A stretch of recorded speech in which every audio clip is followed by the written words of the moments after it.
আওয়ামী লীগের বাচ্চাদের ক্ষমতার দাপট আমরা দেখেছি না। আপনার পালাবেন না, শেখ হাসিনা দেশ থেকে পালায় না, ওবায়দুল কাদের পালায় না, আর শুয়োরের বাচ্চা আজকে কথা বলে না। ওই কুত্তার বাচ্চাকে প্রশ্ন করেন না কেন যে তোর বাপের মূর্তিতে ভাঙতেছে, তুই কথা বলছ না কেন শুয়োরের বাচ্চা? তুই এসে বলস না কেন বাংলাদেশে? তোর মধ্যে কাদের বাংলাদেশে গুলি খায় বললে কি আসবে যাবে? তুই শুয়োরের বাচ্চা কাদের কেন বাংলাদেশে আসস না? আমাদের উস্কায়া দেন মুক্তিযোদ্ধাদের এই বিশিষ্টদের ভাঙছে বলে। এটা আপনি দেখবেন, বিশিষ্ট আমি তাকে বানাই নাই, আপনারা বানাইছেন।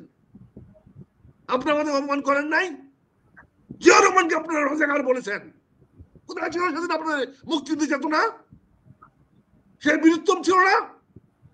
সে বীরুত্তমকে আপনাদের রাজাকার বানাচ্ছিলেন, তখন আওয়ামী লীগের এই মুক্তিযোদ্ধারা কোথায় ছিল?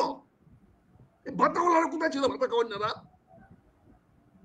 আজকে আপনি আমাদেরকে মনে করে দেন মূর্তি এই ভাঙ্গার ছবি দেখান, আমাদের উস্কান কেন?